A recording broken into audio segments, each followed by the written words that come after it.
आज है बाबा साहब अम्बेडकर के संविधान का भारत। अब किसी भी नापाक कथित शास्त्रों का भारत नहीं है। जो 500-600 वर्ष पहले शूद्र नहीं पढ़ते थे ना, अब तो पढ़ते हैं ना भाई। अब तक गाली लोग सुने हैं, अब गाली को सम्मानजनक नहीं समझेंगे। हाँ, जहाँ गाली है उस अपमान को हम जानने लगे हैं। जिस ग्रंथ में गालियां दी गई है, दर्जनों में तो 2-4 कहा हूँ, अभी 2-3 ना, अभी दर्जनों बाकी है। वो लोग कभी कहेंगे तारना का देखना होता है, कभी कहेंगे तारना का शिक्षा होता है। तो जैसे लगता है हिंदी या संस्कृत सब कुछ हम लोग को देखने नहीं आता है क्या। अरण्य कांड में सापत तारत परुष कहंता, विप्र पूज्य अस गाव ही संता, पूजा विप्र शील गुणहीना शूद्र न गुणगन ज्ञान पर बिना। वहाँ तारना का क्या अर्थ दिया है? उसी रामचरितमानस में वही तारनाकार से मारना दिया है। साप देता हुआ सापत अलग से पढ़े, इसलिए हम कहे कि अब शूद्र भी पढ़ लिख गया है। अब एकलव्य का संतान अंगूठा नहीं कटवाएगा, जवाब देगा। कहाँ से आए? कर्पूरिया की कौन थे लोग जो नारा लगाते थे? वही लोग। आज है बाबा साहब अम्बेडकर के संविधान का भारत। अब किसी भी नापाक कथित शास्त्रों का भारत नहीं है। जो 500-600 वर्ष पहले शूद्र नहीं पढ़ते थे ना, अब तो पढ़ते हैं ना भाई। हमको पता है ना कि हमको भाई ज्ञान है कि नहीं किस बात का। अब तक गाली लोग सुने हैं, अब गाली को सम्मानजनक नहीं समझेंगे। हाँ, जहाँ गाली है उस अपमान को हम जानने लगे हैं।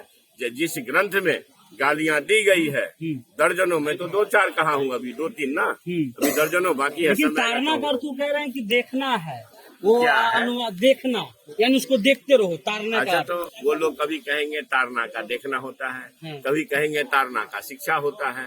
तो जैसे लगता है हिंदी या संस्कृत सब कुछ हम लोग को देखने नहीं आता है क्या। 1951 का जो एडिशन मिला है रामचरितमानस का, जी एडिशन मिला है ना, वो पन्ने वायरल हो चुके हैं। इन पाखंडियों को कहिए कि वहाँ दंड क्यों लिखा है। अब वही दूसरा है।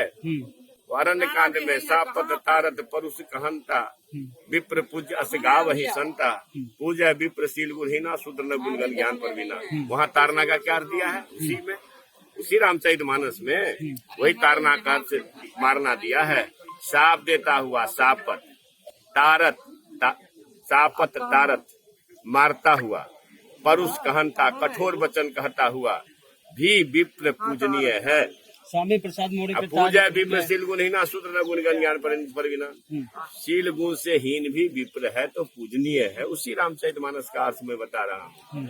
यो हम अपनी तरफ से कुछ नहीं बता रहे, हम जो पढ़े हैं तो उसी मानस को न पढ़े हैं जी, अलग से पढ़े। इसलिए हम कहे कि अब शूद्र भी पढ़ लिख गया है। अब एकलव्य का संतान अंगूठा नहीं कटवाएगा, जवाब देगा। स्वामी प्रसाद मौर्य शाहिद जगदेव प्रसाद के संतान जो है आज के तारीख में कुर्बानी नहीं देगा, कुर्बानी लेगा। चलिए तो प्रोफेसर चंद्रशेखर कौन है? प्रोफेसर चंद्रशेखर यादव अपने स्टैंड पर कायम कह रहे हैं कि अब जो है एकलव्य अंगूठा नहीं काटेगा, अपने अधिकारों की बात करेगा। अब जो है कुर्बानी नहीं देगा जगदेव बाबू जैसा। आप जगदेव बाबू के जो वंश हैं, जगदेव बाबू को चाहने वाले लोग हैं, वो जो है अब जगदेव बाबू का जो आइडियल था, जो विचारधारा था, उस पर काम करेगा।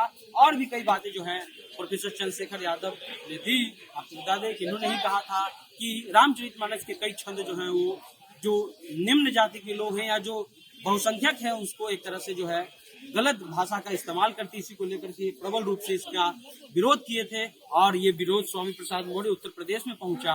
हालांकि स्वामी प्रसाद मौर्य पर कल या परसों ताजमहल होटल ताज में जो है एक तरह से उन पर हमला हुआ, लेकिन उसके बावजूद तेजस्वी यादव और अखिलेश यादव ने स्टैंड साफ रखा कि अगर हमारे लिए कोई धर्म ग्रंथ है तो हमारा संविधान है और हम संविधान के तहत ही चलेंगे। प्रोफेसर चंद्रशेखर का बयान आपको कैसे लगा बताइएगा। उन्होंने ये भी बताया कि कर्पूरी ठाकुर के बारे में जो बातें कही जाती थी उसको लेकर के भी इन्होंने एक तरह से कई बातें की खुलासा किया।